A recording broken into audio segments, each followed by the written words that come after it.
Terima kasih. Assalamualaikum warahmatullahi wabarakatuh. Sahabat-sahabat guru besar, para pengamat yang kami cintai, kami banggakan. Hari ini alhamdulillah hari di mana kebahagiaan petani itu tercapai. Kenapa? Karena produksinya meningkat, tentu pendapatannya meningkat. Kita mencapai stok bulog 5.198 ton. Ini tertinggi sepanjang sejarah dan selama kita merdeka. Kemudian bulog gudangnya yang tersedia hanya 3 juta ton. Tetapi berasnya 5 juta ton, sehingga harus sewa gudang 2 juta ton dan semua sudah penuh. Khusus di tempat ini sudah sewa gudang 102.000 ton yang terisi 80.000 ton. Nah, ini seluruh Indonesia, teman-teman wartawan, teman-teman pengamat, teman-teman guru besar, silakan cek. Boleh cek seluruh gudang-gudang seluruh Indonesia tanpa kecuali. Kita bebas. Kami minta di Rut Bulog agar diberi ruang untuk seluruh teman-teman kita yang ingin melihat langsung. Bahkan aku lihat anak-anak SMA, mahasiswa, aktivis masuk ke gudang. Silakan masuk, silakan cek. Karena ini adalah tanggung jawab kita bersama.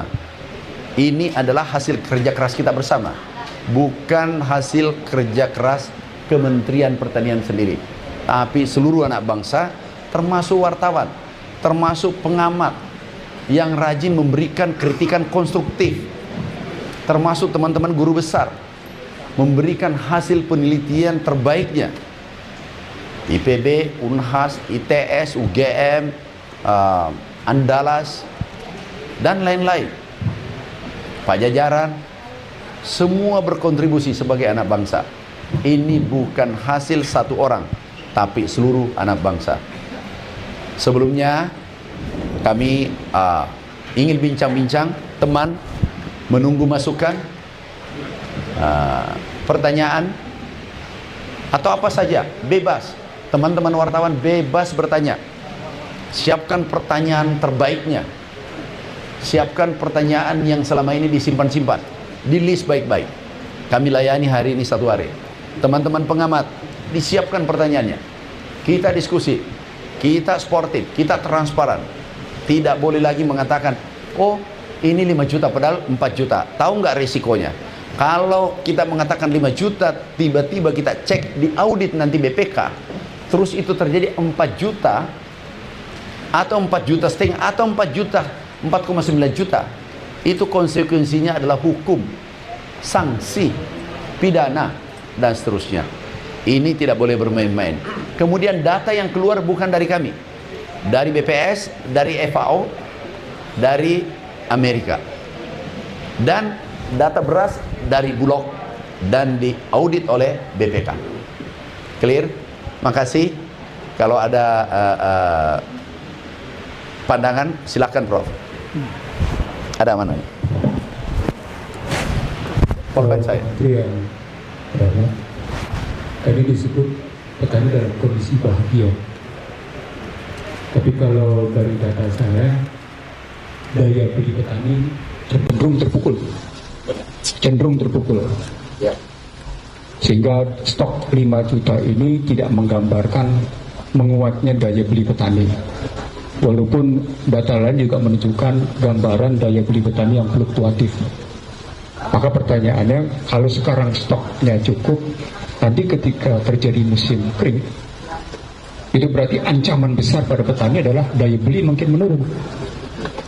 Nah, problemnya menjadi sampai seberapa jauh daya beli itu tetap menjamin bahwa petani tetap akan berproduksi. Itu yang pertama. Yang kedua, teman-teman sekalian, hari ini kita mendapatkan data tadi istilah Pak Menteri adalah swasembada. Astacita menyatakan kemandirian pangan dan kemandirian energi. Ada perbedaan istilah teman-teman sekalian antara ketahanan sama kemandirian. Ini yang perlu diketahui. Saya ingin mempertegas apakah dengan gambaran 5 juta ton ini gambaran ketahanan atau kemandirian, karena per definisi dia cuma, kalau beras saya sepakat dia mendekati kemandirian, saya sepakat. Tapi 10 komoditas lain saya tidak sepakat bahwa kondisinya adalah kemandirian, kondisinya ketahanan. Apalagi tadi distrukturkan tentang ketergantungan import beberapa komoditas lain. Maka pertanyaan saya sesungguhnya, kita hari ini sepakat terjadi kemandirian beras, tapi kita tidak sepakat terjadi kemandirian pangan. Bagaimana kita melihat itu? Yang kedua. Yang ketiga, yang kita ambil berikutnya, berkaitan dengan tata ruang peralihan lahan. Tadi Pak Menteri menyatakan ada 7,4 ditambah dengan 200.000, berarti ada total 7,6. Pertanyaan besarnya, kalau kita melihat data BPS, ada kecenderungan petani gurem terus meningkat. Petani gurem itu artinya alih fungsi lahan juga tidak bisa bertahan. Jadi kalau petani gurem meningkat, dia mengindikasikan bahwa alih fungsi lahan bergeser dari lahan pertanian, entah menjadi residensial, entah menjadi industri, entah menjadi komersial. Nah, saya ingin memastikan sesungguhnya, maaf saya ingin mengatakan kepada teman-teman, sulitnya mengkoordinasi tata ruang hingga hari ini, gitu ya, karena tidak ada data yang cukup akurat, aktual tentang tata ruang, Pak Menteri. Saya mencoba mengkonfirmasi ini ke Menteri Agraria, ATR, sampai seberapa jauh sesungguhnya tata ruang itu tidak bergeser, sehingga menjamin stok beras, stok pangan yang lainnya. Itu saja Pak Menteri, terima kasih. Terima kasih. Yang lain, silakan Pak Edi. Assalamualaikum warahmatullahi wabarakatuh. Pak Menteri, terima kasih update-nya. Tadi ada beberapa yang bertanya juga ke saya, Bang, kalau ngelihat beras segini banyak, kira-kira cukup nggak? Cukup buat mana? Saya bilang, kita mesti tanya dulu yang ada di sini ini sebetulnya disalurkannya kemana saja. Jadi sebetulnya yang kita lihat hari ini adalah untuk mencukupi daerah mana saja. Tapi pertanyaan saya gini Pak Menteri. Pak Menteri sempat mengatakan bahwa kita akan menjadi negara superpower pangan. Nah, waktu itu terjadi polemik juga di masyarakat. Superpower pangan ini maksudnya apakah mencukupi kesediaan beras di dunia, atau yang dimaksud dengan super pangan itu adalah termasuk hal-hal lain yang bukan makanan pokok kita, seperti jagung, sayur mayur atau buah gitu. Nah, ada juga pertanyaan-pertanyaan kritis tentang pernyataan Pak Menteri ingin menjadi negara superpower. Sampai kapankah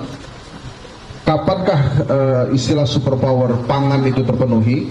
Apakah pada saat kita tidak lagi mengimpor kedelai misalnya, atau kita tidak lagi mengimpor beras, atau kapan itu kira-kira indikator bahwa negara ini sudah menjadi negara yang superpower pangan? Terima kasih Pak Menteri.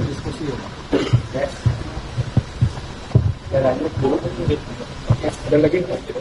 Saya berdiri ya. Ini memang ini didatangkan khusus ini Bulog. Ini kalau jam meja ini Pak Henry, Pak Prof ini pertanyaannya berat-berat. Oke?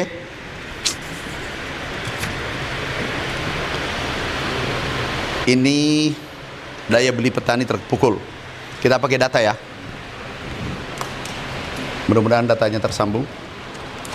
Yang pertama daya beli menurun dan seterusnya. Ini mungkin kita bisa berbeda. Tapi data yang kami paparkan ini adalah bukan data kami, data BPS. Bisa ditunjukkan NTP kita. Prof, selama Republik ini berdiri, ini data yang terekam 34 tahun. Ini kalau mengukur tingkat kesejahteraan. Ini 92 sampai 2026, ini kata BPS, ini bisa dicek. Tertinggi 125. Kami adalah tahun ke-8 menjadi menteri. Kami ingat dulu pangan 98. NTP-nya, nilai tukar petani. Berikutnya, ini clear dari BPS. Kalau data saya bisa subjektif, tapi ini data BPS. Next. Kita lihat. Nah, ini yang menarik, Prof. Ini ahlinya Pak Prof nih. Mana tahu ada masukan. Dulu saya masih ingat, Menteri Keuangan dulu Ibu Sri Mulyani.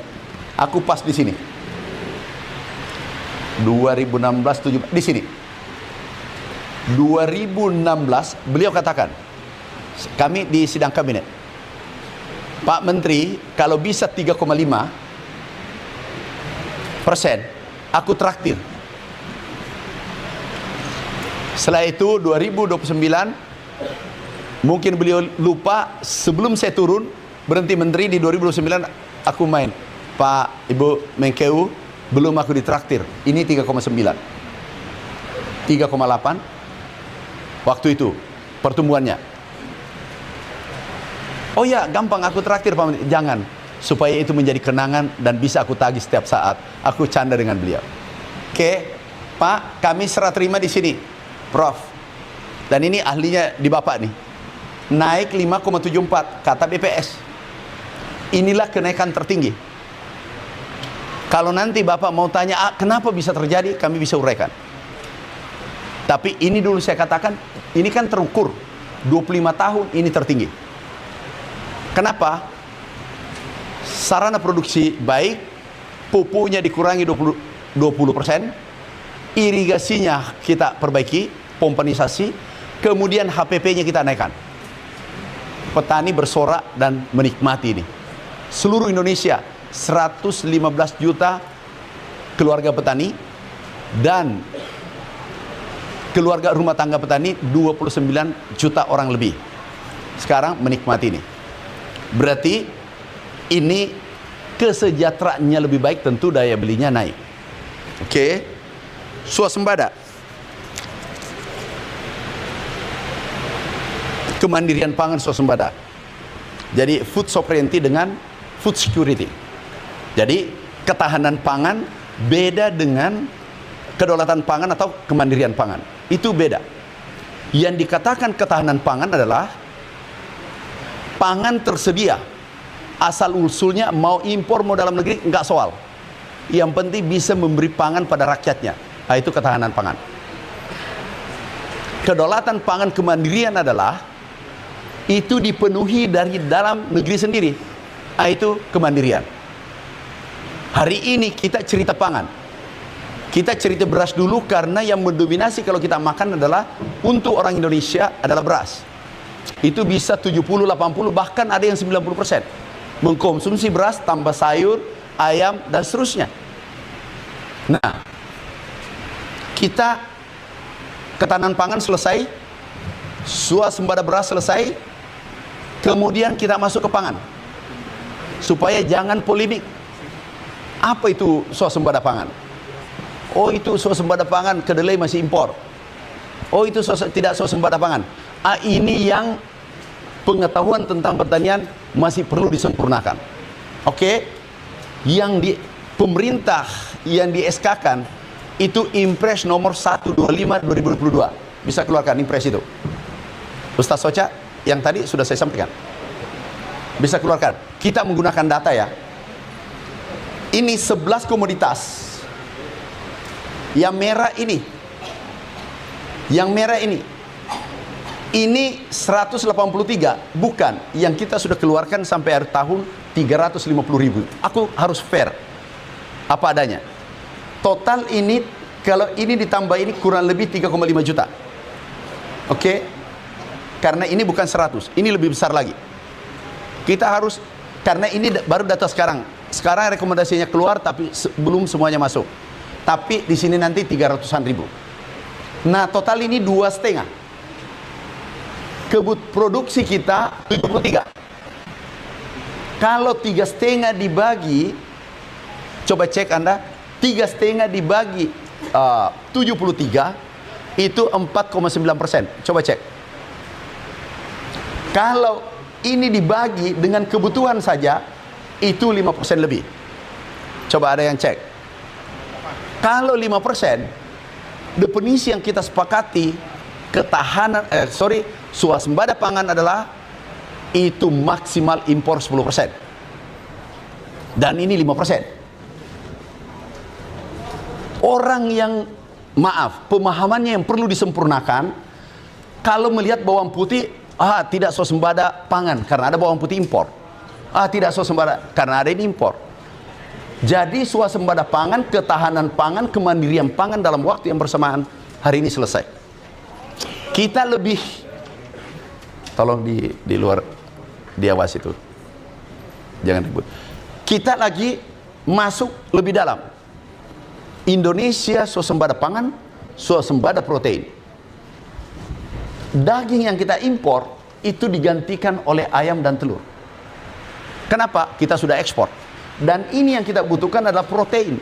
Protein ada di ayam, ada di telur ayam, ada di ikan. Nah, ini kadang kurang dipahami. Tapi kami maklumi. Kenapa? Sarjana hukum yang mengotak-atik pertanian. Nanti Prof minta maaf, sarjana pertanian ingin mengamat hukum. Biar sempurna, biar balance. Nah, ini yang kita jelaskan. Dan ini yang keluar SK-nya. Ada SK-nya, Impres nomor 125 tahun 2022. Oke. Silakan. Data termasuk kebutuhan MBG. Kebutuhan MBG. Jadi lain lagi.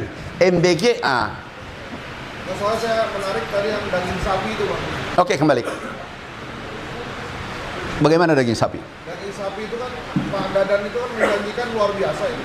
Oke. Berapa hari potong sapi lah saya nggak ngerti Pak Dadan ngomongnya banyak banget. Nah itu kita masih minus 250 tadi. Oke.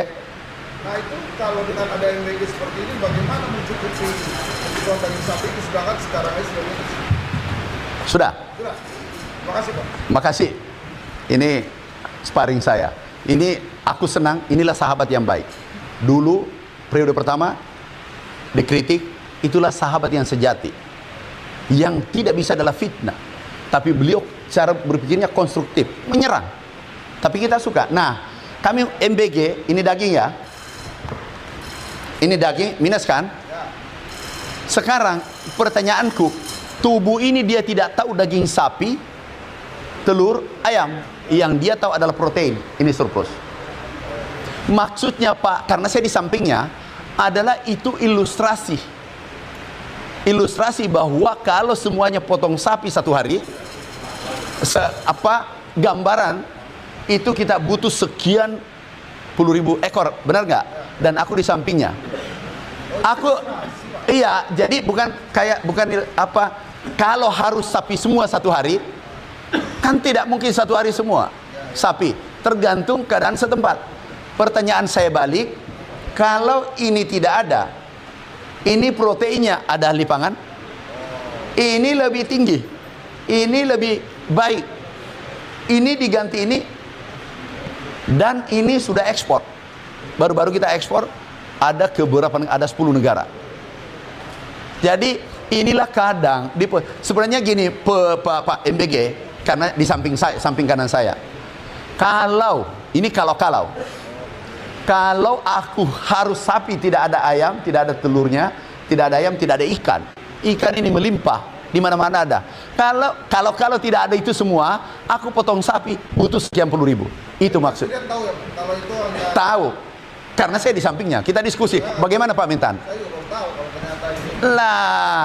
Nah inilah untungnya ada. Kenapa? Jujur, Bulog ini menguji saya, diundang Bapak. Begitu aku lihat, jujur, aku sudah menghafal angka-angka dari luar. Karena pasti saya lanjutkan Prof, yang Pak Prof tanyakan. Saya lanjut ya. Ya. Ini ujian meja ini. Alih fungsi lahan, tata ruang dan seterusnya. Itu bukan domain saya, Prof. Jangan aku profesional. Background kami profesional, pengusaha, Kami juga dosen tetap di Unhas dengan beliau. Sekarang alih fungsi lahan ini kita sudah memakai teknologi canggih. Terakhir itu 7,4 juta hektar sawah kita. Oke, kalau 7 juta saja dikali, kan kemarin pertanyaannya ada, aku lihat berdebat, sibuk berdebat. Yang bertanya tidak sempurna, yang menjawab juga keliru. Jadi aku mau clearkan di tempat ini. Dan aku ikut itu setiap ada diskusi. Yang pertama, tidak bisa membedakan antara lahan dan luas tanam. Parah kan? Jadi sepele, maaf, bukan dia saja. Pernah pada saat periode pertama kami menjabat, kami diskusi tentang ini. Saya lihat, Pak, berhenti. Kita rapat besar, Pak berhenti. Kelihatannya Bapak kurang paham. Aku stop, kenapa? Berbahaya. Karena ini live. Berhenti. Luas lahan Indonesia untuk sawah itu 7,4 juta. Anggaplah 7 juta. Supaya mudah hitungnya. Kalau 3 kali tanam, karena padi umurnya 3 bulan, berarti tanam 3 kali, bahkan ada 4 kali. Tapi kita hitung 3 kali. 3 kali 7 itu 21 juta hektar seluruh Indonesia. Yang hari ini IP-nya baru 11 juta. Buka datanya. Baru 11 juta. Nah, ini yang tidak dipahami. Tahun lalu kenapa naik produksi? Tanam 11 juta, bukan lahan. Sepakat? Tanamnya, Pak Henry, ini kemarin yang ditanyakan, kenapa bertambah tanaman lahannya? Bukan lahannya bertambah, tanamannya. Karena dulu lahan kering di Jawa 500.000 hektar, kita tanam hanya 1 kali, menjadi 2 kali karena pompanisasi. Naiklah 1 juta. Kalau 1 juta itu 5 juta ton. Jadi ini clear. Ini naik, ini naik. Ini pertama kenaikan. Apa yang menaikkan sini? Karena pertanyaannya, apalagi yang menaikkan? Pompanisasi 500.000 hektar di Pulau Jawa, berarti 1 kali. 1 kali 5 juta ton kan? Kemudian ada rawa. Rawa itu 800.000. Kemudian ada lagi, Pak, 2 cara menaikkan produksi. Intensifikasi, ekstensifikasi. Intensifikasi adalah pompa, benih, kemudian alat mesin pertanian dan seterusnya. Kemudian ekstensifikasi adalah cetak sawah 200.000 hektar. Ini pompanya, Pak. Ini tidak terdeteksi orang yang kadang mengamati ini, Pak. Ini 100.000 pompa. Nah, totalnya 500 tambah 800, 13 tambah 200, 1,5 juta hektar. 1,5 juta hektar, kalau kali 5, berarti 7,5 juta. 5,5 ya 8 juta. 8 juta bagi 2 beras 4 juta. Sama dengan kenaikan BPS 34 juta ton. Ini data BPS. Mana 34? Jadi rasional. Nih 34. Tunjukkan yang 34. BPS. BPS ini, Pak, sama hitungan kita. Ini 30 naik, ini BPS 4 juta ton. Ilmu eksakta itu pertanian tidak bisa dimainkan. Ilmu eksakta tidak bisa dipermainkan. Itu terukur, kuantitatif. Nah, ini selesai. Nah, itu tadi lahan. Pertanian makin canggih ini teknologi. Irigasi kami kejar 2 juta hektar. Kemudian optimalisasi lahan rawa kita ada 1,5 juta. Kami masih punya waktu intensifikasi 700. Kan 800 sudah selesai. Nah, ini kami naikkan 2 dulu, baru 3. Jadi aku tidak kemana-mana saja, apalagi tambah cetak sawah, itu bisa menaikkan produksi nanti jauh lebih besar. Jadi disitulah nanti yang superpower menjawab sedikit. Nanti superpower, ingatkan, nanti aku urut, Pak. Aku jawab yang Bapak sampaikan itu. Superpowernya Indonesia aku sampaikan. Ini selesai ya. Pak, mohon maaf, saya penasaran, saya bukan orang saya. Mohon maaf kalau berkenan ini, tapi karena saya nggak tahu. Ya. Angka 4,7 ton kenaikan sekarang dari 34,69 itu, Pak. Ya. Itu ada audit beras yang sebelumnya. Maksud saya, takutnya juga Pak Menteri dilaporin aja. Oh, sekian juta ton Pak Menteri, tapi ternyata belum pernah dilakukan audit, maunya hasilnya berbeda gitu Pak, saya nggak tahu Pak. Kalau di Beras itu ada auditnya nggak? Menurut saya. Pokoknya Pak Henry, kita sparring di sini sampai sore. Karena daripada ribut ini 200 juta orang. Saya jawab satu-satu. Saya ulangi Pak, ini bukan dirjen yang melapor. Nah, berarti Bapak sudah jawab. Jangan Bapak jawab. Ya. Oke, saya lanjut lagi. Yang kedua melapor adalah FAO. Perhatikan Pak ya. Ini 34,69. Indonesia yang melapor. Tunjukkan FAO. 35,6. Tunjukkan Amerika United States Department of Agriculture. Ini 34,6. Artinya Amerika mengatakan 34,6, Indonesia FAO 35, beda 0,4. Indonesia 34. Kira-kira kalau ada sarjana hukum belum pernah belajar beras mengatakan salah, menurut Bapak mana yang benar? Menurut Bapak nih, aku bertanya satu nih, menurut Bapak mana yang benar? Ini enggak. Ini aku bertanya teman. Enggak fair itu. Dituntut kita di akhirat nanti. Aku tanya, FAO adalah putra terbaik dunia ada di situ. Amerika sangat canggih, kami dari sana. Kemudian Indonesia terstruktur. Kenapa cuma data pertanian dikejar? Kalau data ini salah, berarti seluruh data ini yang ada sensus sapi, sensus salah kan? Nah, mana Bapak percaya 3 institusi yang besar dunia, kemudian sarjana hukum yang tidak pernah belajar pertanian, datanya mana Bapak percaya? Saya percaya 3 ini Pak. Makasih Pak. Ini Pak Prof. Ini Pak, setelah ini, Saya- ini dikirim ke sarjana hukum tadi Pak. Siapa? Enggak, ini harus kita. Oke, silakan Prof. Tadi saya sudah jawab, silakan. Saya tentu kalau perbandingan data lagi-lagi persoalan Indonesia dan populasi dan kualitas. Oke, Pak.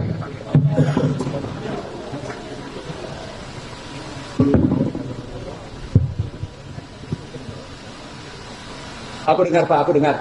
Langsung aja, Prof. Oke. Mungkin persoalannya di akurasi dan aktualitas data. Bagaimana Pak? Akurasi dan aktualitas data. Oke.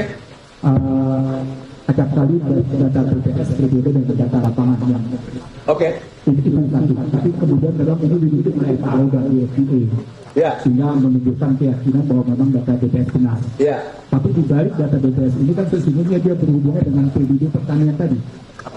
Berhubungan dengan PDB pertanian yang Pak Menteri sebut 5,74%. Ya.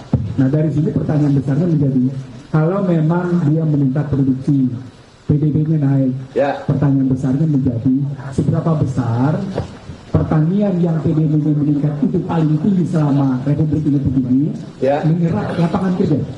Apakah menyerap lapangan kerja seperti di era Orde Baru, Oke. atau memang akhirnya dia menggambarkan juga peningkatan atau penurunan Iya. lapangan kerja? Ini Prof memang Pak, ini bukan ujian jawab. Prof saya sudah doktor ini, saya menguji. Ini jadi Prof begini. Ini lapangan kerja. Ini ada yang keliru. Jangan disabotase deh. Ini lagi asik. Jangan sabotase ya. Ini lagi asik nih. Ini selama aku kenal beliau barusan satu panggung. Tes. Hati-hati, jangan sampai ada mafia beras di situ yang cabut. Prof, ini menarik. Ada guru besar, nanti cari sendiri, mengatakan Indonesia ini rontok pertaniannya. Siapkan datanya ya, data mekanisasi pertanian. Prof Desrial, suruh siapkan anak-anak. Pertanian Indonesia rontok. Kenapa? Makin mengecil tenaga kerja, tapi produksi naik. Tapi Pak Prof, bukan pertanyaannya ke situ.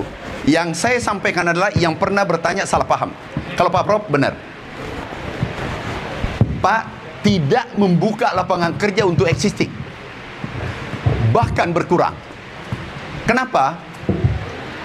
Data pertanian, nih Pak, bukan. Ini Pak, saya serah terima dulu 2014, saya katakan ini berbahaya. hanya 0,4% horsepower per hektar. Alat mesin pertanian digunakan hanya 0,4. Kami genjot pengadaan alat mesin pertanian, naik menjadi ini, sekarang sudah 2, lebih. Kita bandingkan seluruh Asia Tenggara saja, Vietnam 1,5 pada saat itu, ini 2,4, ini 2,4, Jepang itu sudah 16, Indonesia 0,11. 10 tahun kita rancang. Mana datanya, Prof. Desya? Nah, sekarang sudah 2 lebih. Contoh Prof. Ada contoh. Sebelum data itu, contoh tunjukkan pakai drone tanam. Sudah, rice transplanter. Buka. Izin Prof. Ini dulu kalau tanam, itu 25 orang tanam per hektar. Sekarang tanpa orang. Kami mau menuju ke sana, nanti bersambung super power. Ini tombol milenial tidak akan turun ke sawah kalau mau tanam manual. Transformasi pertanian tradisional ke modern, itu mimpi besar Indonesia, karena kita adalah negara yang sangat subur, berada di Khatulistiwa. Ini Prof, tidak ada tenaganya. Ini nanam. Dulu tanam 25 hari 1 orang, 1 hektar. Sekarang ini 4 jam, hanya 4 jam 1 hari. Ada lebih ekstrim, pakai drone. Daerah apa? Ini drone. Ini mimpi kami dan dulu kami dihina. Nggak mungkin. Mana drone? Coba deh, drone. Ini asisten baru kayaknya. Drone, Prof. Mana drone-nya? Ini drone, kita mau tanami hamparan tidak mungkin. Tidak ada tenaga, tidak ada orang. Kalimantan tidak ada, di Papua kurang. Aku pakai drone dulu 1 hektar 25 hari, sekarang 25 hektar 1 hari. Nah, itulah salah pikir, salah paham kemarin mengatakan tidak benar itu pertanian swasembada karena tenaga menurun. Justru kita arahkan tenaga menurun, kemudian transformasi sosial ke tempat lain, hilirisasi dan seterusnya. Jadi ini yang terjadi. Kemudian saya tambahkan, mumpung ada Pak Prof, tambahnya adalah kita buka Merauke. Ini kita buka Sumatera Selatan, jadi Lumbung. Ini Bapak Presiden tepuk, kamu ternyata berpikir jauh juga ke depan. Karena semua teknologi kami gunakan. Masuk ke Merauke. Ini Papua Selatan, Pak. Wanam. Ini Wanam kita tanami. Apa? Ada yang melapor ke Bapak Presiden. Itu omong kosong, itu mental. Malam, tiba-tiba saya ditelepon. Pak Mentan, kita terbang ke Merauke. Padahal saya sudah izin kunjungan. Aku balik, aku terbang, Prof, ke Merauke. Ini mana kunjungan beliau? Ini jantung saya berdebar pada Bapak itu nggak bisa ambil data dari kita. Ini yang ditanya. Ini menyelamatkan saya. Kenapa?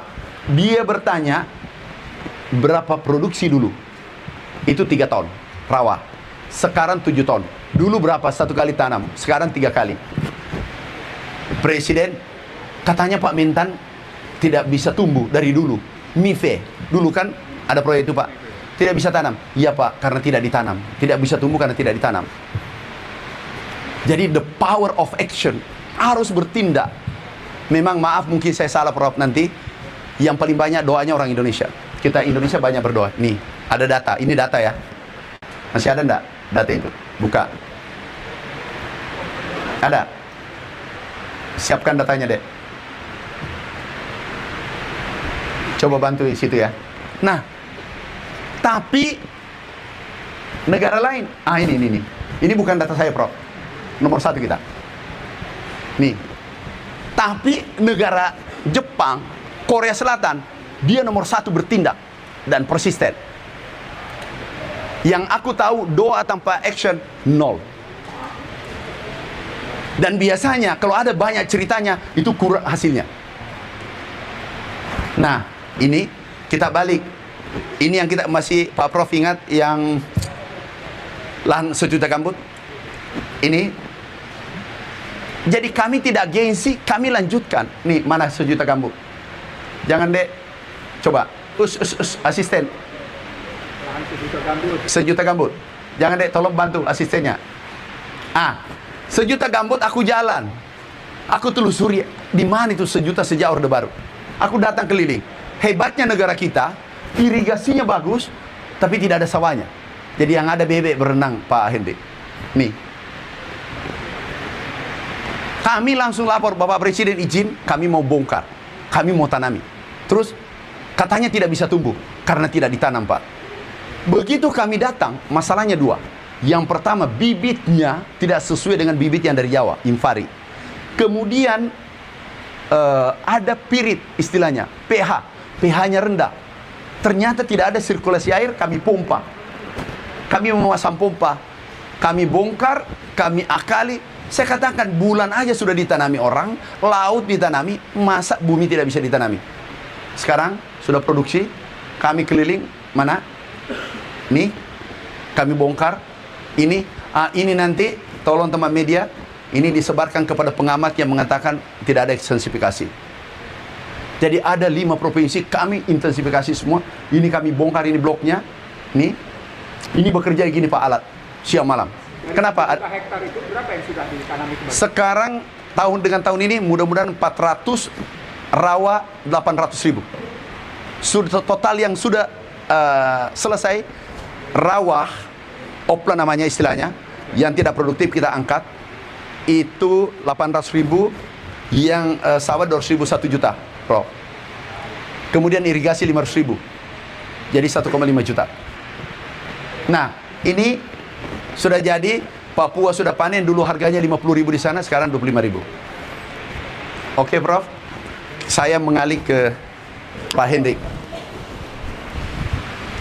Pak, superpower pertanian, pangan, perkebunan, hortikultura, dan seterusnya. Aku tunjukkan satu, Pak. Yang bisa mengangkat Indonesia superpower adalah hilirisasi. Kami tunjukkan satu contoh adalah, kembali, bukan hilirisasi ini, kelapa. Kita ada proyek 9 triliun. 9 triliun. Jadi ada anggaran 9 triliun. Coba bantu, Rif. Pak, yang demandnya tinggi tingkat dunia ini, di luar sawit, tebu, kakao, kelapa, kopi, mente, dan sawit. Ada 13 yang demandnya tinggi tingkat dunia. Tambah yang 13. Ini kita anggarkan 9 triliun, kita kembalian tadi. Kita mau tanam 870.000 hektar. Ini, Pak. Kemudian kembalian tadi 13, ini 14. Inilah demandnya tinggi tingkat dunia, Pak. Oke, aku cabut satu, kelapa. Kelapa dalam, kita, ini Pak Hendrik, Pak Prof, bisa dulu sih. Ini dulu 1,3 harganya, 600.000 di Maluku. Sekarang naik 5.000 sampai 10.000 hari ini. Kenapa? Kita hilirisasi. Kalau kita visio, coconut meal, kita olah, ini menjadi 100 kali lipat. Baru kelapa. 100 kali lipat, kita lihat ekspor kita. Ekspor kita nomor 1 dunia kelapa. Ekspor kita 24, Pak Henry, 24 triliun. Kalau kali 100, 2.400 triliun. Artinya, hampir 1 kali APBN. Itu baru kelapa. Kalau ditambah dengan airnya, ini air kelapa.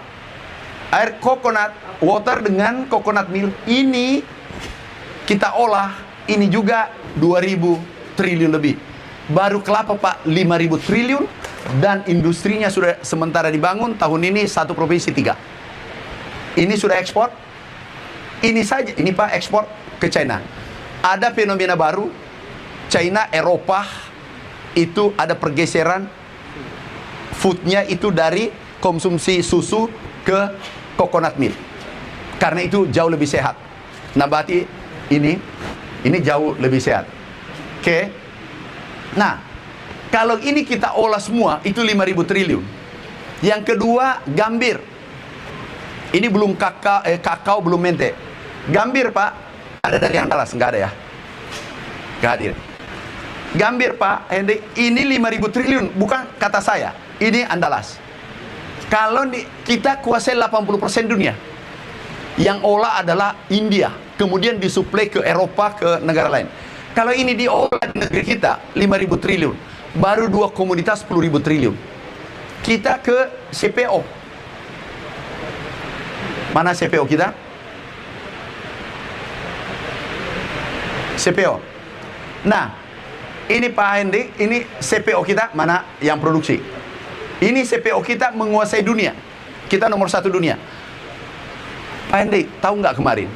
Kita konversi dari biofuel masuk, CPO ke biofuel. Tahu harga CPO dunia naik. Sekarang petani bahagia. Ekspor kita, maaf, ini 2 kali pukul. Kita stop solar 5 juta ton. CPO ekspor kita tarik 5 juta ton menjadi solar, sehingga kita mandiri energi. Nah, ternyata begitu ini dipelihara, ekspor kita naik 6 juta ton, juga ini jadi biofuel. Kenapa? Karena petani menganggap ini menguntungkan sehingga dia tanam. Dia perbaiki pupuknya, diperbaiki pengerannya, diperbaiki. Tiba-tiba, jujur, saya tidak prediksi sebelumnya, GAPKI datang, Pak Mentan, ekspor kita naik 6 juta ton. Nah, kalau kita hilirisasi ini, kembali yang tadi, ekspor kemana? Ini 30. Ini Pak Hendrik ini kalau kita hilirisasi semua ini, nggak usah kali 100, totalnya katakanlah dengan dalam negeri 1.000 triliun. Kalau kali 10.000 triliun, Pak, nggak usah kali 100 kayak tadi, kali 20.000 triliun, baru 3 komoditas, itu 30.000 triliun, 20.000 triliun. Itulah mimpi kita, belum cerita yang lain, Pak. Heran Indonesia kakao, Pak, coklat di Changi.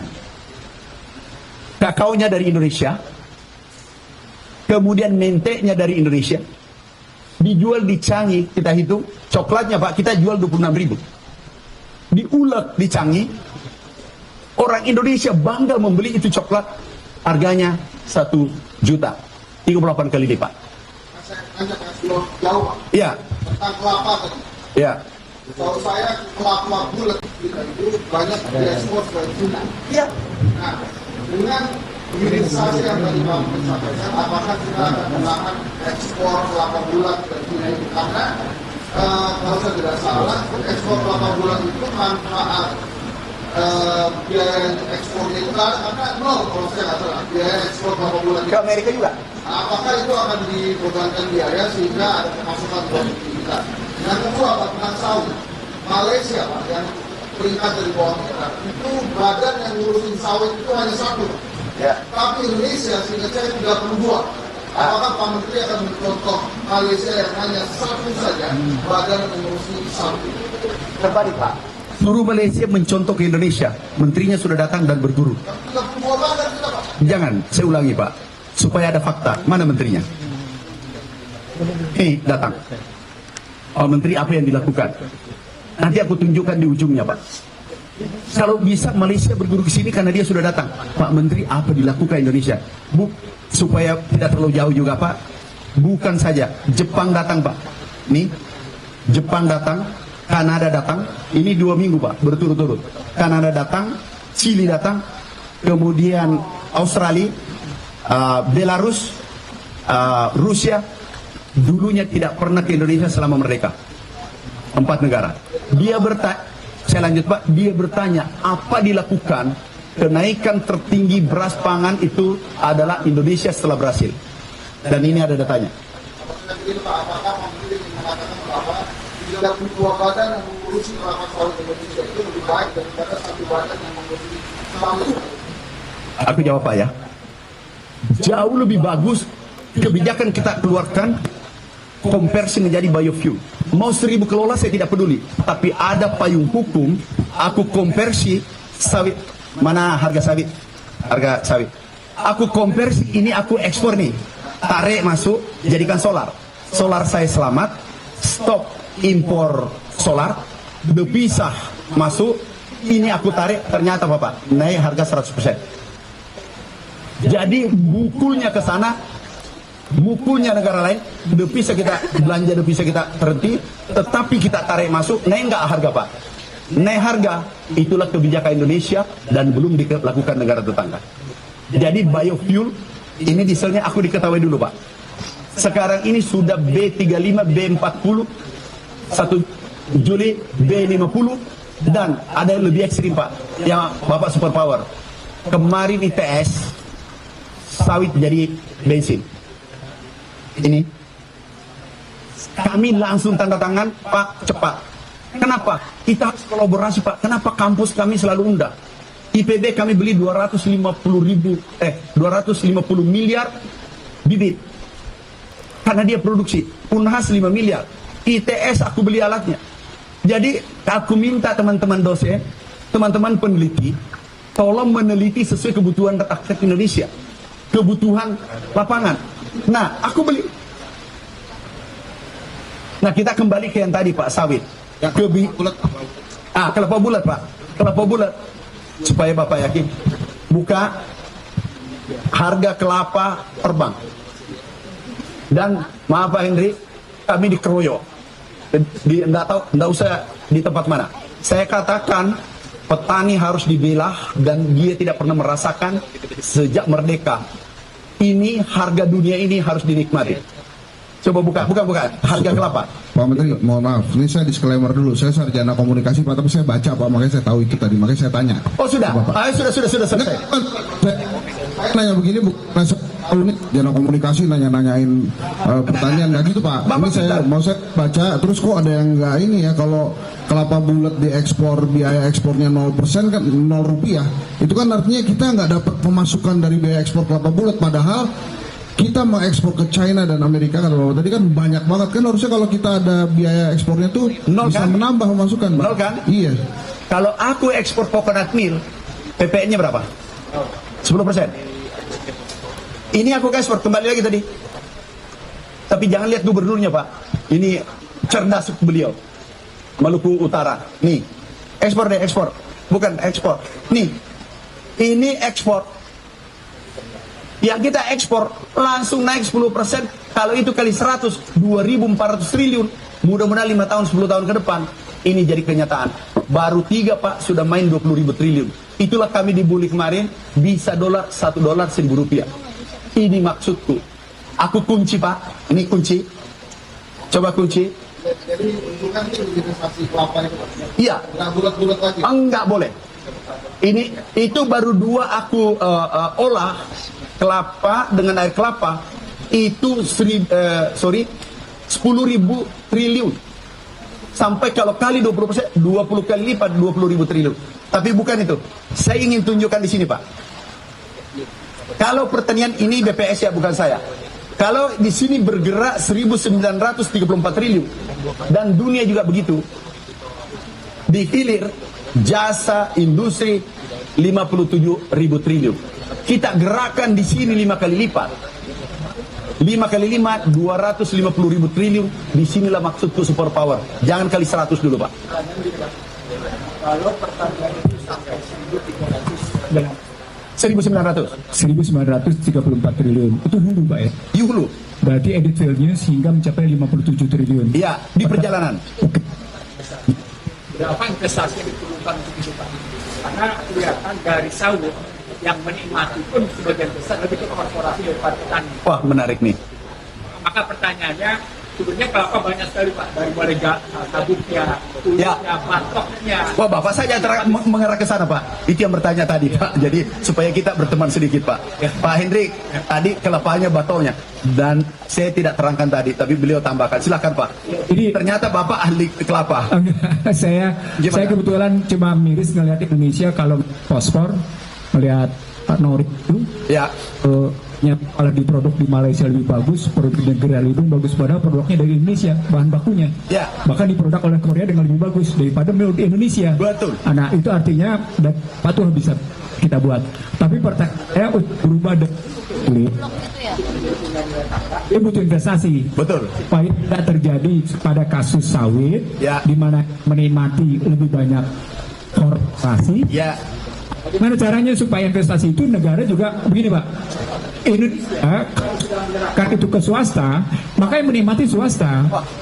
Nah ini ubah, bukan hanya orang, rakyatnya juga bisa menikmati. Jangan disabotase ya kalau saya. Oke, Prof, pertanyaannya super power seperti Pak Heli. Itulah mimpi besar kita. Kami sudah bekerja karena pangan sudah beres. Kami bergerak ke yang Pak Prof sampaikan. Ini coba tunjukkan yang kami sudah rancang. Prof, kami sudah rancang. Ini perintah Bapak Presiden. Ini investasinya sekian karena ada dana antara nilainya 16.000 triliun. Ini masuk ke sini, tetapi itu belum perlu. Ini masih kuat, equity-nya masih kuat, kemudian modalnya masih kuat. Ini kita kerjakan 20% dari total, kemudian selebihnya swasta. Tapi kita menjadi pengendali nanti. Next, 300 triliun tenaga kerja. Kembali yang tadi, kembali. Tenaga kerja, ini yang Pak Prof maksudkan, 5,8 juta ujungnya nanti. Kalau 5,8 juta kali 4, kemiskinan selesai Republik ini. Dan pertanyaannya Bapak support. Ternyata saya bangga hari ini ketemu orang-orang support. Ini yang kita target. Kalau ini target Pak, bukan 125 tadi NTP lagi. Kita 200 menuju 300. Ini yang mengantar, ini investasi, kemudian hasilnya. Dan ini kembalian tadi. Ini Pak, per perusahaan BUMN pangan, kebetulan kami diminta Bapak Presiden handle langsung. Seperti micromanagement, aku cek berapa hektar hari ini, yuk kerjakan. Ini Pak PT-nya semua, ini BUMN semua. Seperti Bapak sampaikan. Ada satu lebih ekstrim, tidak apa-apa ya?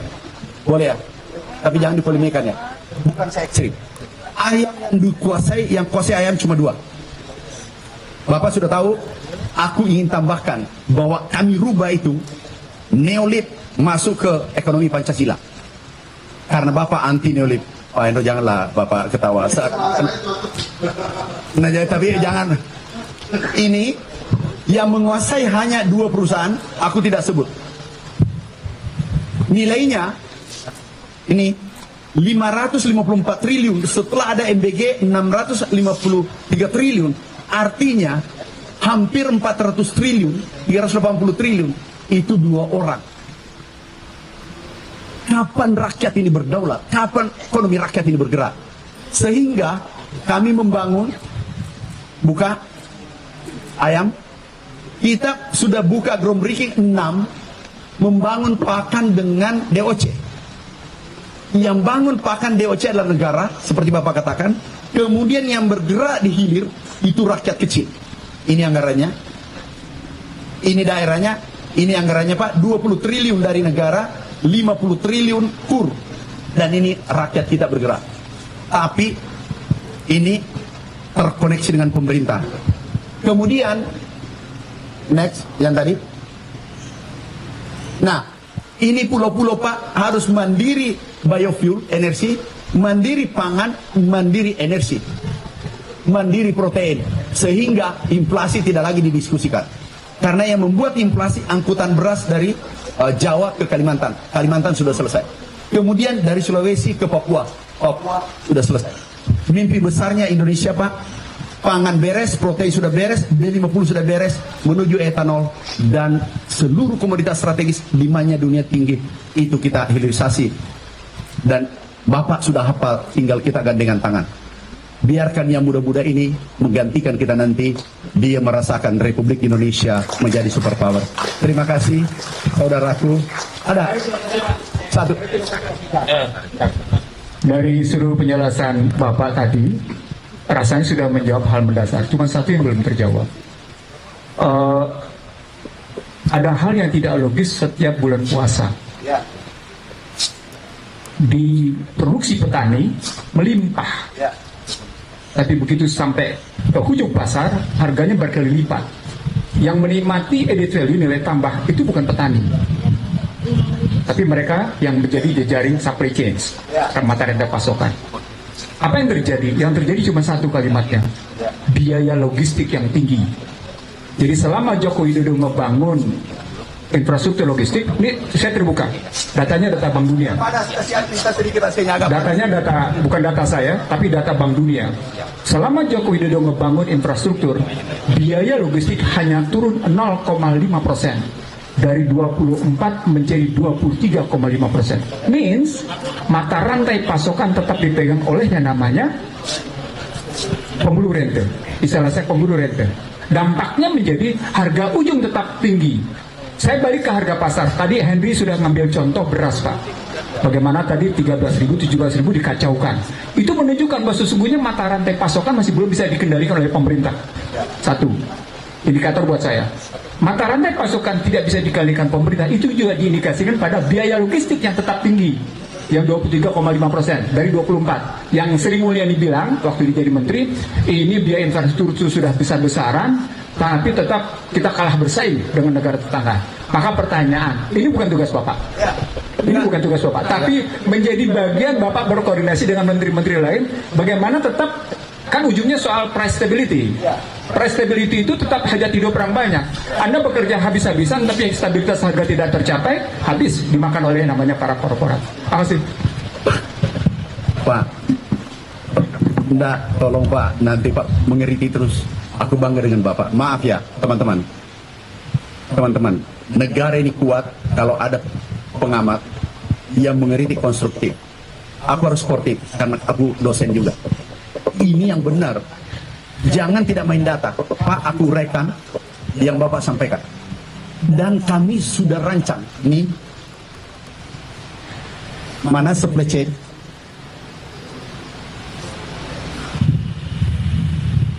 Oh, enggak, penjahatnya dulu. Pak, bukan saya bilang, Bapak yang bertanya ya.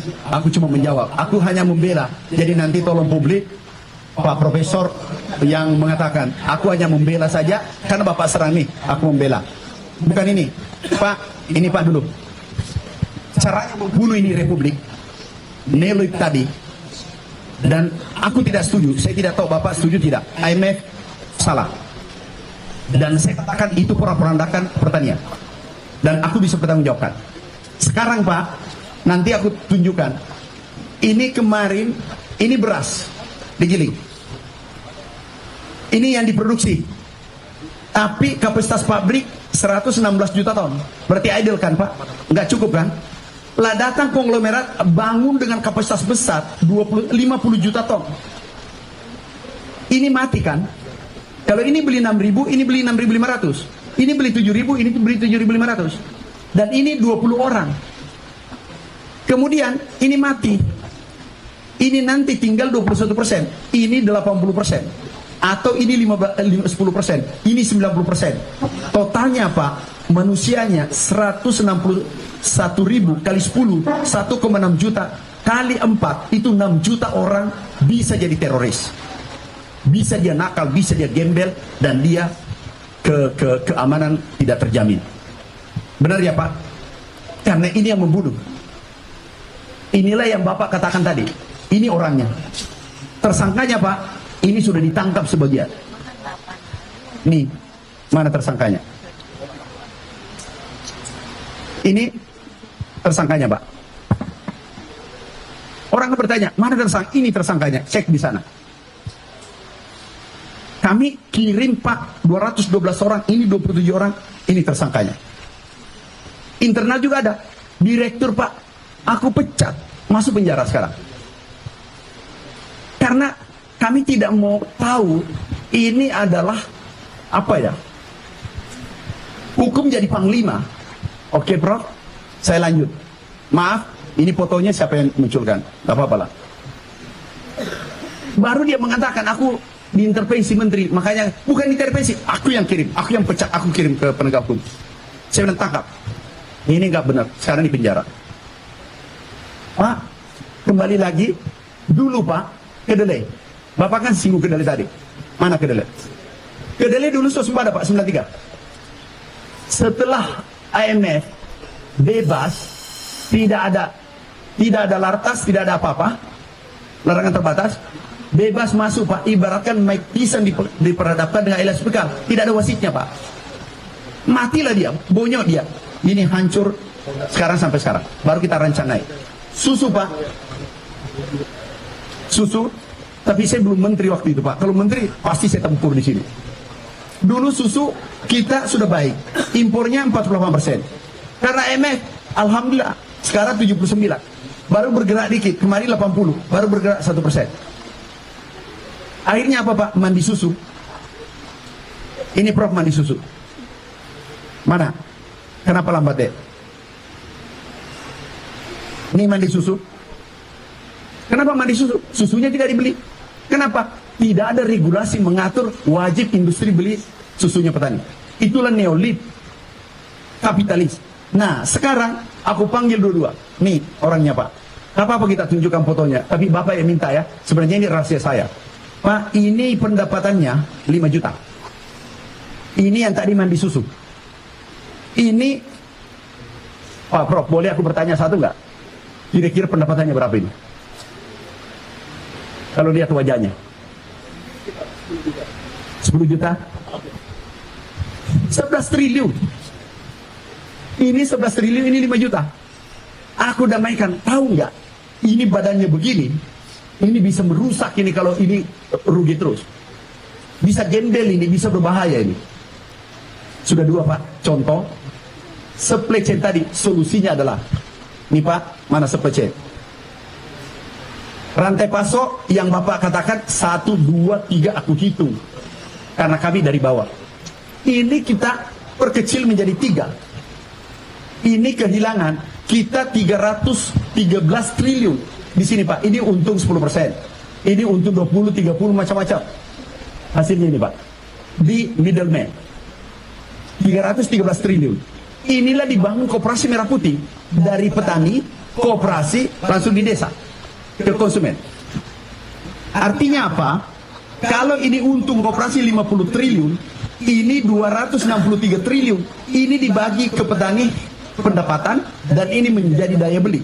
NTP naik, ini juga daya beli naik. Kenapa? Rantai pasoknya koperasi merah putih ada di tengah desa. Dan ada satu, ini bukan bidang saya.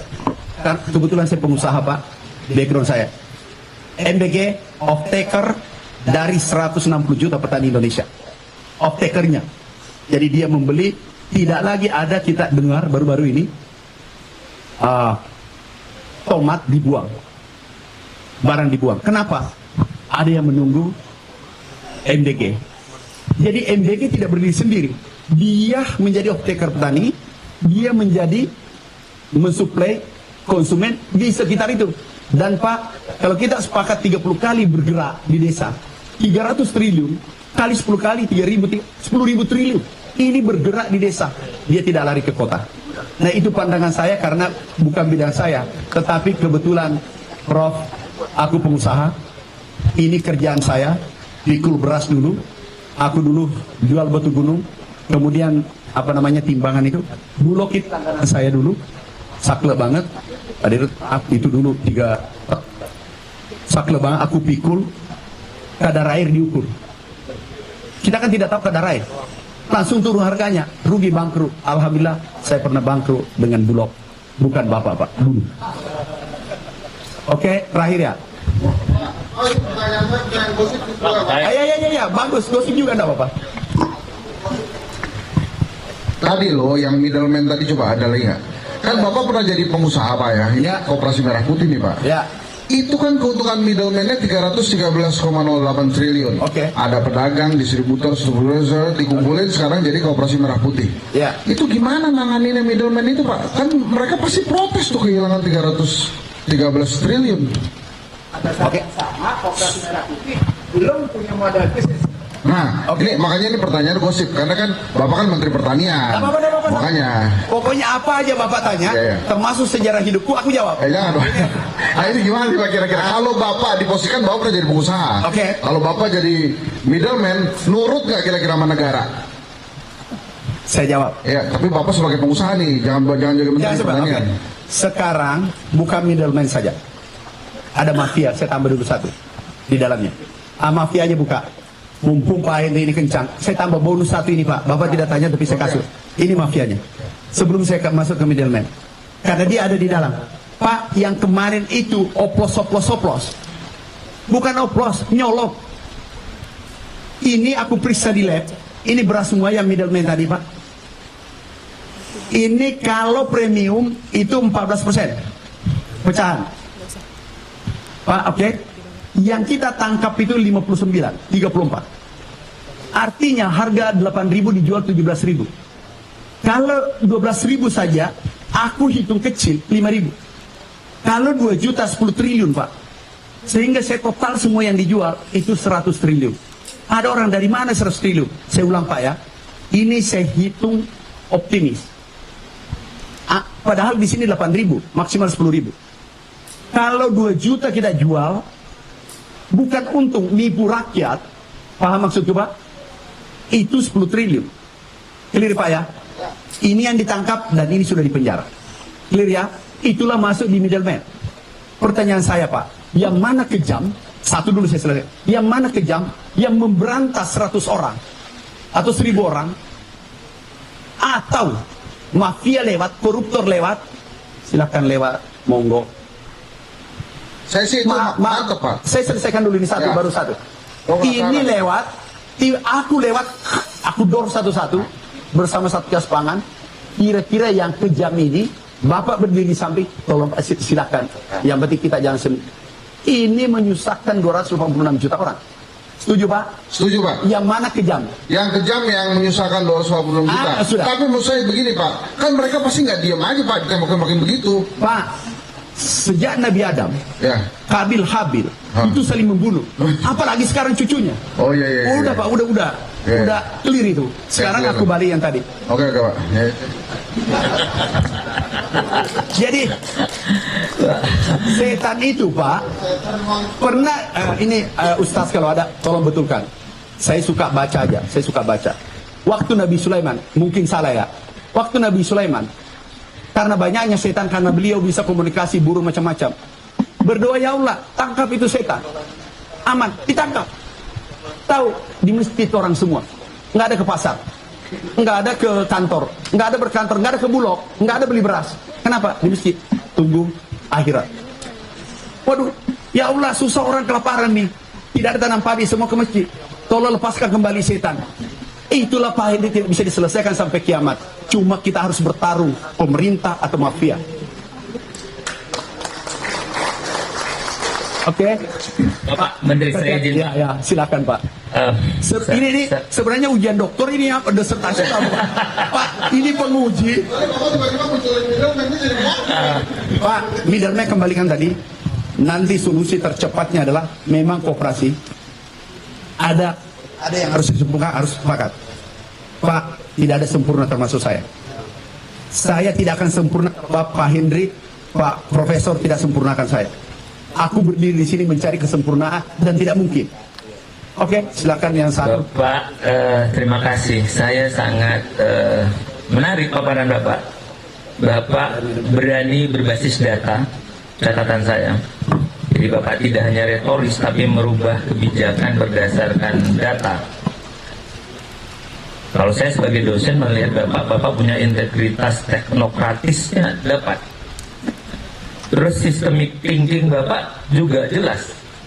Bapak menyelesaikan masalah pupuk, pemberantasan mafia beras tadi, beras oplosan, ketidaksesuaian standar mutu beras, permainan harga dan kelangkaan, efek jera terhadap pelaku yang curang Bapak lakukan, termasuk korupsi di internal, termasuk juga bantuan proyek ataupun pertanian atau penyalahgunaan pupuk. Clear.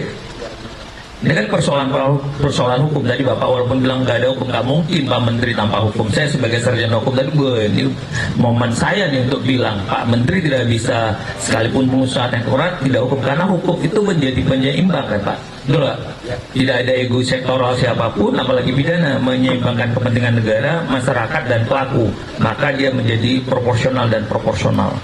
Pak Menteri, tadi sampai ada beberapa tahun Pak Menteri menyampaikan dari paparan yang tadi.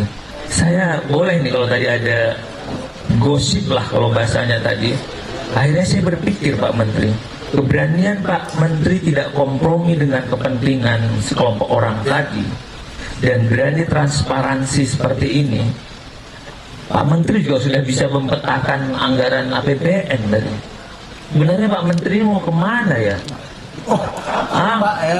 Kemana tujuan Pak Menteri? Boleh Prof saya keluar? Ya enggak, Pak Prof Nirsi. Iya, Urusi dulu.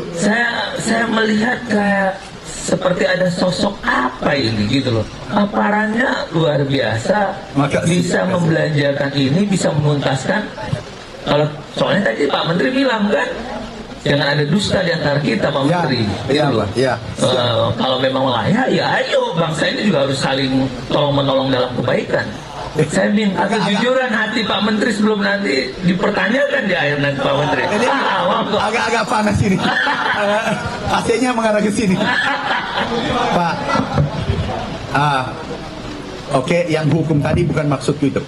Maksud saya, ada sarjana hukum. Bukan maksud saya, Pak. Dia mengotak-atik data teknis. Bukan bidangnya. Dan salah pula. Ini rakyat Indonesia nonton, Pak. Itu aja.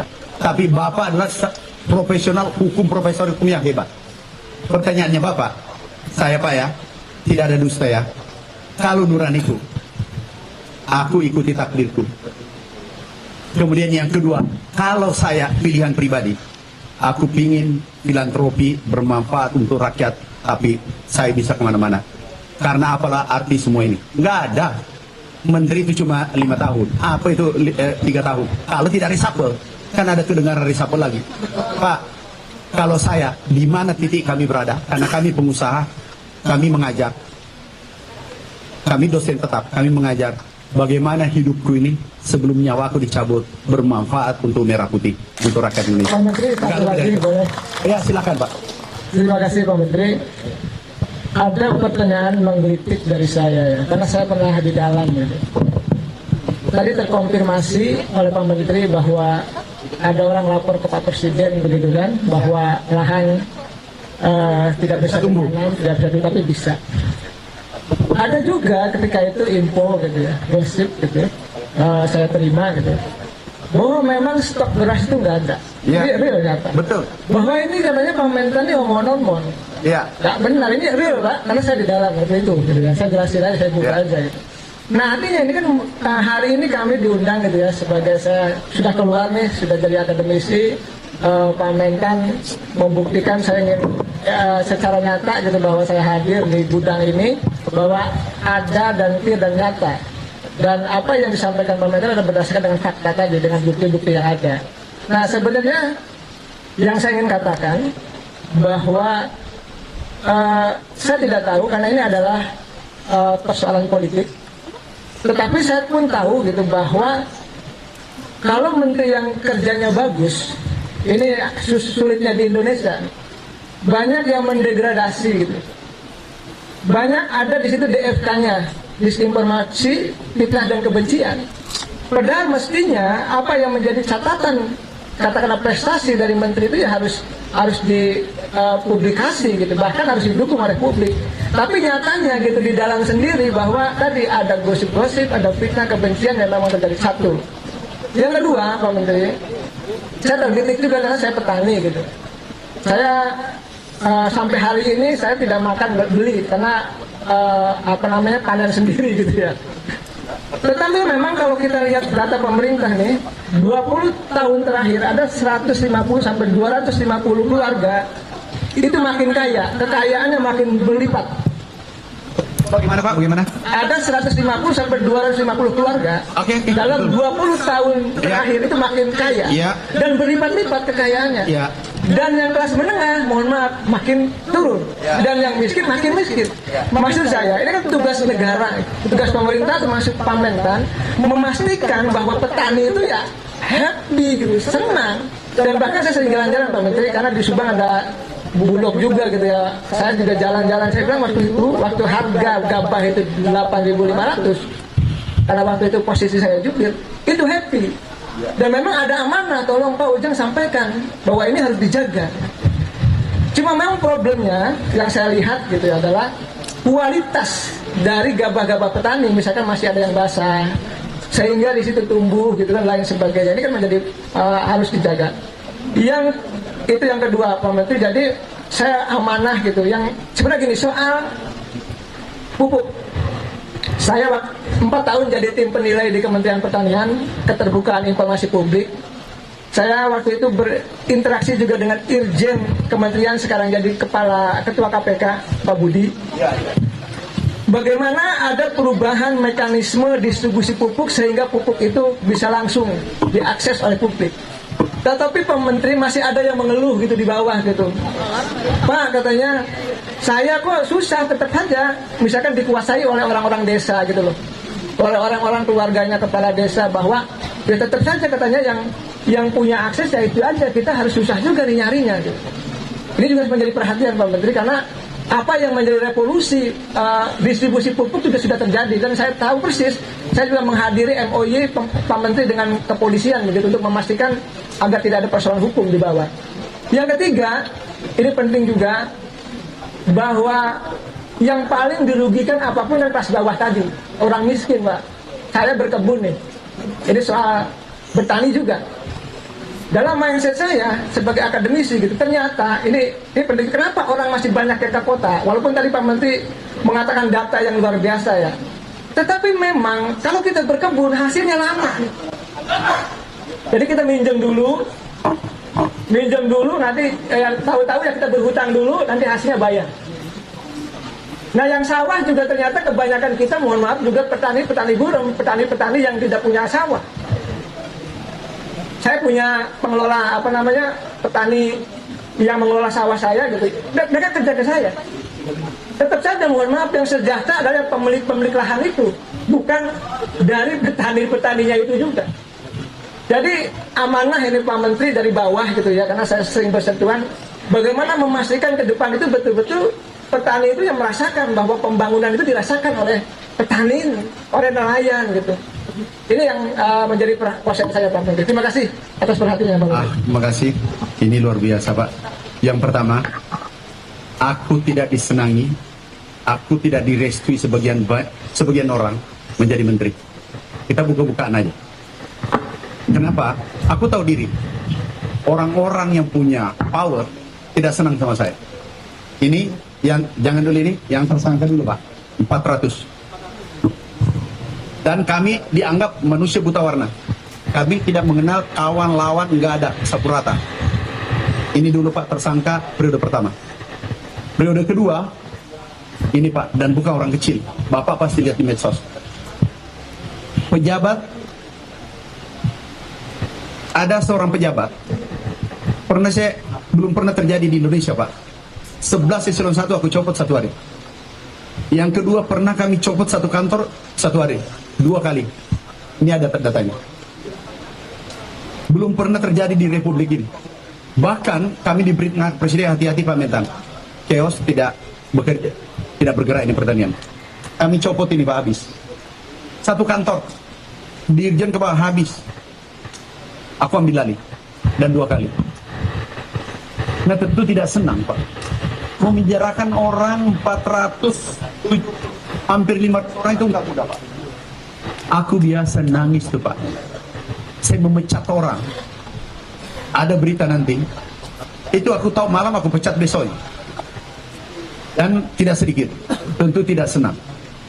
Nah ada, bukan orang kecil, di order saya supaya tidak jadi menteri. Mau lihat testimoninya Pak? Nih.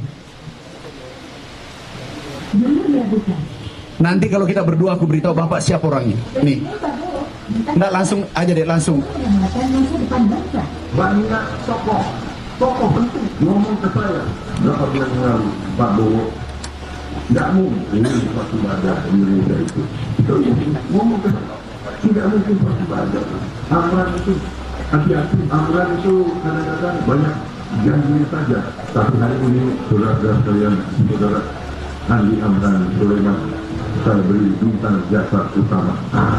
Oh, Pak, bukan satu. Dia juga mengatakan bohong itu datanya nanti, tidak mungkin swasembada. Kemudian padi tidak bisa tumbuh di Papua, tidak bisa tumbuh Kalimantan. Tahu Pak, kami berterima kasih kepada yang bersangkutan. Terima kasih.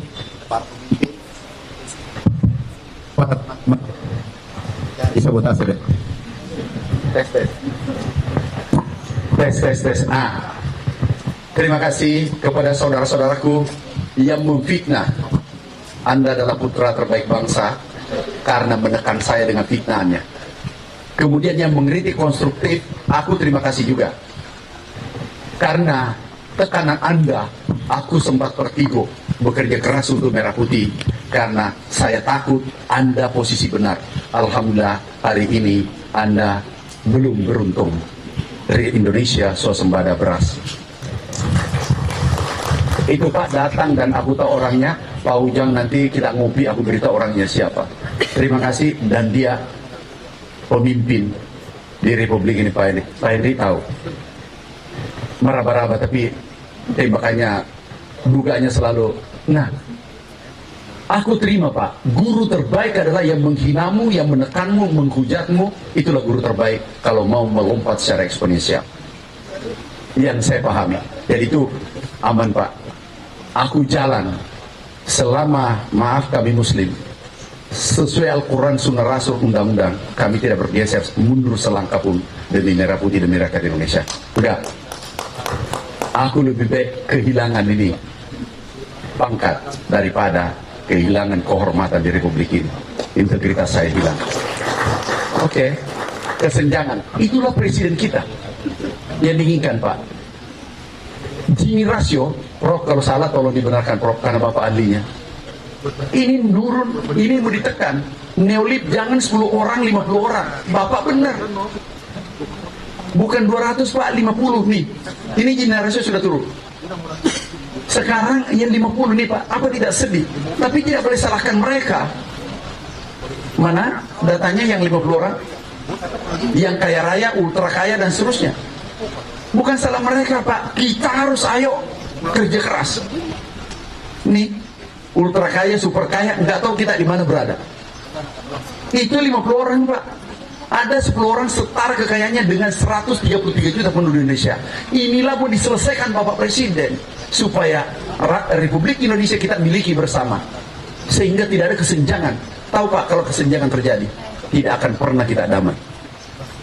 Ini harus ditekan supaya rakyat berdaulat, rakyat menikmati ini kemerdekaan, rakyat menikmati ini kesuburan kekayaan Republik Indonesia.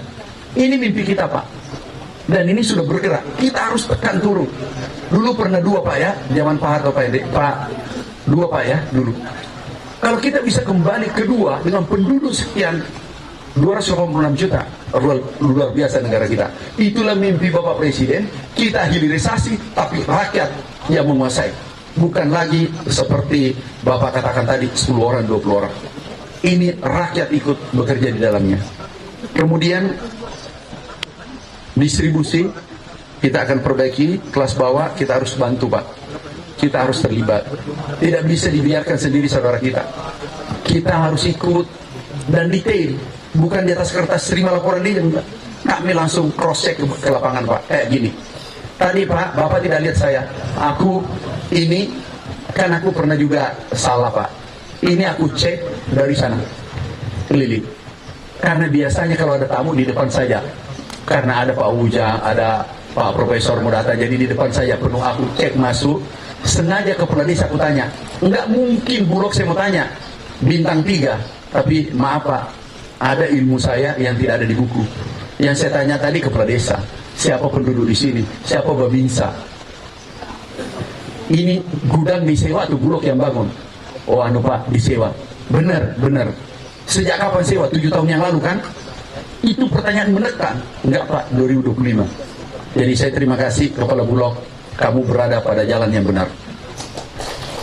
Pak, dari luar itu aku sudah intip semua. Ini gudang siapa, ini PT, aku sudah tahu semua. Tapi aku cross check, jangan tanya dirut, jangan tanya kepala gudang, tanya tamu yang datang. Nah, ini selesai semua. Intinya Presiden kita ingin Republik Indonesia melompat secara eksponensial dan kita berdaulat pangan, protein, energi, air aman, sehingga kita bisa mengendalikan dunia lewat ketiga yang kita kuasai. Terima kasih saudaraku, sahabatku. Terima kasih